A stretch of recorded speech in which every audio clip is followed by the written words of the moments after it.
انا برحب بيكم مبدئيا، واستعداداتنا لمباراه دور 16. احنا نقابل فرقه محترمه اف سي مصر، معاها مدرب محترم. تابعت انا ومعظم اللعيبه على مباريات لفرقه اف سي مصر من خلال اللابتوب. اتفرجنا على مباريات، عرفنا مصادر القوه والضعف عندهم. نشوف فرقه محترمه ونتعامل معاها باحترام وبنقابلها بشكل مميز ان شاء الله. هدفنا ان شاء الله الصعود لدور الثمانيه. كل الناس زي ما حضرتك شايف في التمرين والفتره اللي فاتت كلها مهيئين نفسيا وذهنيا لدور ال 16 وتخطي ان شاء الله باذن الله دور ال 16. استعدادات. يمكن احنا في خلال مرحله الدوري ما كناش مركزين خالص في الدوري. عملنا روتيشن لمعظم اللاعبين احلال، وريحنا في فترات من بعد ماتش المقاولين.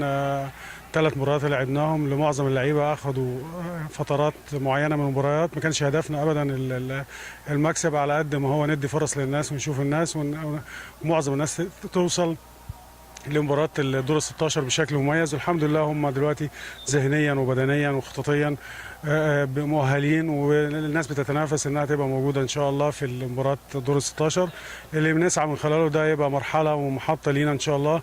احنا عندنا طموح كبير جدا ان احنا نوصل لاقصى مدى باذن الله، وسهل جدا التعامل مع فرق الدوري الممتاز، مش صعب. هم فرقه برضه انا بعتبرها من فرق الدوري الممتاز، ان عندهم 7 أو 8 عناصر من الدوري الممتاز معمول حسابهم بشكل جيد جدا ان شاء الله. وان شاء الله نبارك لاعبتنا وجمهور بورسعيد ونسعد بجمهور بورسعيد بتخطي دور 16 ان شاء الله. كلمه اخيره يا كابتن توجهها لجمهور بورسعيد. والله جمهور بورسعيد ده من الجماهير اللي انا بعتز بيها وبحبها، وانا كنت واحد من الناس اللي خدموا في النادي المصري في موسم 94 95، وكنت سعيد بتجربتي في النادي المصري مع المرحوم الحاج سيد متولي، من اللي انا بكلله كل احترام وتقدير، ودايما بنتذكره بذكراه بالاحترام. بقول لبورسعيد ان شاء الله تكون نادي المريخ الشقيق الاصغر للنادي المصري، يقدر يقدم بسمه ليكم في دور ال 16 ان شاء الله ودور الثمانيه. وان شاء الله احنا بعيد عن مجموعه المصري، وان شاء الله ان احنا هدفنا وطموحنا ان احنا نوصل للنهائي ان شاء الله في كاس مصر. والله احنا انتهينا من فتره اللي هي الدوري، وكل تركيزنا كان في مباراه الكاس. حتى اللعيبه كنا محضرين لمباراه الكاس، واحنا مستعدين كويس وحفظنا الفرقه. وان شاء الله بامر الله باذن الله كده املنا في الماتش اللي جاي على اساس نكمل ويبقى في حافز لنا ان شاء الله. هو ما كانش في اخفاق، هو ما كانش في توفيق، بس يعني ما هم بقى لهم سنتين فرقه المريخ كانت بتنافس ووصلت الترقي، بس هو ان شاء الله هنعوضها باذن الله في مباراه الكاس. وان شاء الله عندنا امل ان احنا نوصل دور الاربعه ونوصل ونكمل ان شاء الله. ان شاء الله يا كابتن، عايزين نعرف بقى من خلالك ال 19 لعيب او ال 20 لعيب اللي هيسافروا ان شاء الله. والله هو ان شاء الله احنا بعد الماتش، يعني بعد التقسيمه بنطلع ال 19 لاعب. بس انا مش عايز طبعا، انت عارف يا كابتن، ان انا اقول ال 19 لاعب الا بعد ما نطلع خلص، على اساس ان شاء الله بكره في تمرين كمان ان شاء الله. كل اللعيبه جاهزه يا كابتن؟ طبعا ان شاء الله كله مستعدين، يعني كل اللعيبه مستعديه لمباراه الكاس. بسم الله الرحمن الرحيم. هو الحمد لله انا معايا 3 حراس مرمى بفضل الله. ال3 مقدمين معايا بشكل كويس، ال3 شاركوا معايا. يمكن انا اعتمدت في الفتره ان احنا طبعا بعدنا عن المنافسه، واحنا كجهاز جينا فلقينا الفرقه بعيده عن المنافسه. الحمد لله لما اطمنا ان احنا متواجدين في الدوري بدات ادي للناس اللي ما بتاخدش، بحيث ان انا عندي مباريات كاس ممكن في اي لحظه يبقى عندي الحارس اللي ما كانش بيشارك ده لما شارك يبقى عنده مخزون الماتشات اللي هو يقدر اعتمد عليه في اي لقاء انا محتاجه فيه. اما بالنسبه لمين هيلعب الماتش الجاي، انا يمكن ما بحبش اعلنها غير يعني في وقت المناسب، لان الحمد لله انا بفضل الله حتى لو في حارس بعتمد عليه انا مجهز الاثنين ان في اي لحظه انت هتشارك. انا ممكن اجي اقول لك لا انت اللي هتشارك. يعني نفهم من كلامك كابتن ياسر ان ال3 حراس يبقوا متواجدين في ال 19؟ ان شاء الله ال3 موجودين في ال 19، وال3 الحمد لله بفضل الله جاهزين للمباراه، ال3 مركزين للمباراه. وبفضل الله اي حد فيهم هيشارك هيأدي بشكل كويس باذن الله.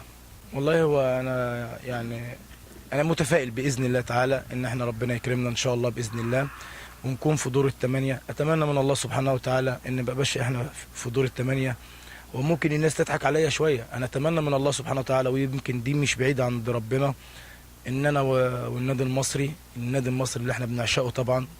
انت ابن من ابنائه كمان يعني. طبعا النادي المصري ده بيجري في دمنا يعني، ان احنا نكون احنا الاثنين في النهائي. اتمنى من الله سبحانه وتعالى. يمكن انا عنده طموح، عاوز كلمه، انا عندنا طموح ان احنا ان شاء الله باذن الله نحقق حاجه لنادي المريخ. يمكن لو صعدنا دور الثمانيه باذن الله تعالى، اعتقد ان تبقى اول مره لنادي المريخ ان هو يصعد دور الثمانيه. ان شاء الله باذن الله صعدنا دور الثمانيه، مش هنكتفي بده ونقول خلاص احنا حققنا حاجه ما اتحققتش، لا، احنا عندنا ان شاء الله طموح اننا نوصل لقبل النهائي. ربنا كرمنا، اتمنى من الله سبحانه وتعالى ان احنا نوصل النهائي. ودي في الكوره شفناها في العالم، ممكن تلاقي في اي دوله في العالم ممكن تلاقي النهائي ما بين فريق كبير وفريق درجه ثانيه. بسم الله الرحمن الرحيم. الحمد لله طبعا، بنشكر ربنا طبعا على المباراه اللي فاتت من ماتش المقاولين، ان احنا كسبنا وصعدنا دور ال 16. تاني حاجه، معايا كابتن ياسر سليمان من المدربين المحترمين جدا، ومعايا حراس مرمى بصراحه مفوقيني ومشجعيني، بحيري وكرم وامين. الحمد لله بنجتهد ونتعب كلنا مع بعض. بنشوف اف سي مصر بيلعب بالطريقه ازاي، ومشغلين على الشغل اللي هم شغالين. درستوا الفرقه يا كابتن؟ درسنا الفرقه طبعا، واتفرجنا على الفرقه والحمد لله يعني بننفذ الحاجات اللي بتطلب مننا وبنجتهد ونتعب. ان شاء الله ربنا يكرمنا. طبعا داخلين المباراه الجايه مكسب، ما قدامناش اي حاجه تانية غير المكسب. عايزين نصنع تاريخ لنادي المريخ. نادي المريخ بقى له اكتر من 25 سنه ما صعدش دور الثمانيه. ان شاء الله باذن الله نقدر نعمل حاجه ونشرف جمهور بورسعيد ونشرف نادي المريخ، ونقدر نعمل حاجه ونكسب ان شاء الله. صراحه يعني مش انا الواحد الحمد لله واثق في ربنا وواثق في نفسه، والواحد يشتغل. هم كلهم لعيبه مميزه، انا ما بيفرقش معايا مين بيلعب قدامي، اهم حاجه مركز انا بس في شغلي وفوق زمايلي قدامي.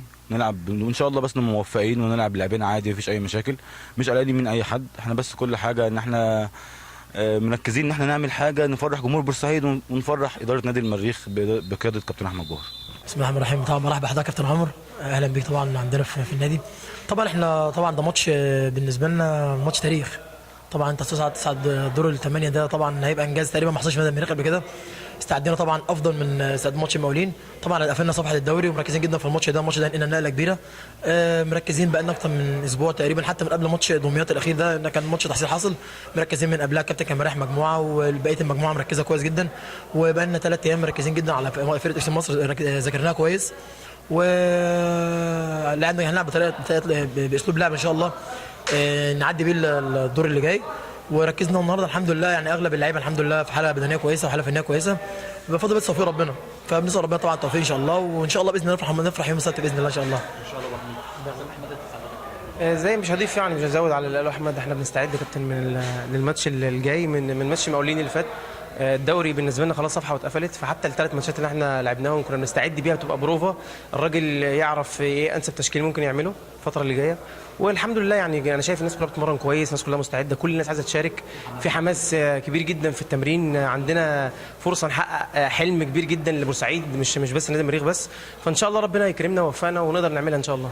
طبعا انا طبعا بطالبهم طبعا ان هم يساندونا، واتمنى طبعا ان احنا نضيف للنادي المصري الاداء اللي هو عمله، احنا نكمل برضه نفس الاداء.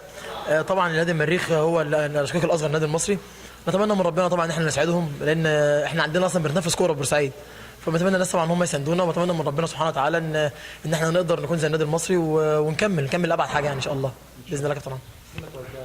انا يعني مش هوجه حاجه، لان يعني بصراحه الواحد ردود الافعال اللي شافها بعد الماتش اللي فات، الواحد بصراحه اتفاجئ. يعني بورسعيد كلها مهتمه، وبورسعيد كلها بتدعي لنا، والفرحه كانت كبيره جدا المره اللي فاتت. فالبورسعيديه بيحبوا اي حاجه فيها ريحه بورسعيد، فان شاء الله يقفوا جنبنا وان شاء الله نفرحهم باذن الله. والله بسم الله الرحمن الرحيم. يعني الحمد لله احنا استعدينا من بعد ماتش المقاولين استعداد كويس. قفلنا خلاص صفحه المقاولين تاني على طول بعد الماتش على طول. اتمرنا كويس، مجلس الاداره قعد معانا وحفزنا كويس، عمل مكافآت مجزيه طبعا عشان خاطر الماتش دوت. الكابتن حط برضو ايديه على التشكيله المثاليه علشان يقدر يؤدي بها ماتش اف سي مصر. اتفرجنا برضو على ماتشات ليهم، عرفنا نقاط القوه والضعف عندهم، ويعني ان شاء الله الاستعداد كويسه، وباذن الله يعني نقدر نقضي ماتش كويس ان شاء الله. اسامه، انت ذكرت في تجربتك دلوقتي ان مجلس الاداره قاعد معاك، عايزين نعرف منك ابرز الكلام اللي قاله لكم الكابتن احمد جوهر رئيس النادي. والله هو مجرد ان الكابتن جوهر يقعد معانا فده طبعا ده بيحفزنا احنا اكتر. يعني الراجل كلامه بيبقى تحفيزي ومعنوي ومادي. بصراحه الراجل اتكلم معانا كويس، حفزنا وحط مكافآت يعني ما اتخدتش في نادي المريخ قبل كده، حط ارقام كويسه جدا وفي فلوس تانية هيصرفها برضو قبل الماتش لينا. فيعني المجمل ان لا هو الراجل عمل لنا كل حاجه كويسه، ويعني عشان خاطر ان احنا هو نفسه ان احنا نعدي الدور دوت، وهو يعني الكابتن جوهر واثق فينا قوي، فعشان كده ان شاء الله باذن الله احنا مش هنخذله باذن الله يعني.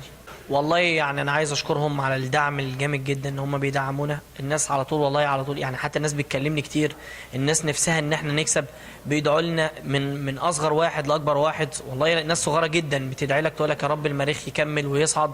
ناس نفسهم ان المريخ دوت يبقى في مكانه كويسه يستحقها، وان شاء الله يعني احنا يعني هنحطهم برضو قدامنا في الماتش ان الناس دي نفسها وبتتمنى ان احنا نصعد، فان شاء الله هنحاول باذن الله نفرحهم ونسعدهم باذن الله. بالتوفيق يا اسامه ان شاء الله. ربنا يخليك يا كابتن. شكرا.